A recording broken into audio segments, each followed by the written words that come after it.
15th of July 2021, a Thursday afternoon, and just between Bargoed and Air is this sort of air raid shelter which served during the Second World War, World War II, yes.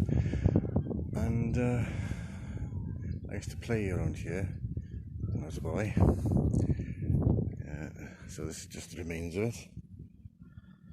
And now it's all waterlogged and blocked off now, so nobody can go down there. There's the steps that led down to it.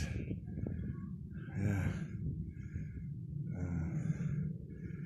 So Air, just 3 miles over there, where the Roman fort is and where they practiced their marches or whatever. And a little bit of history here. So there we are.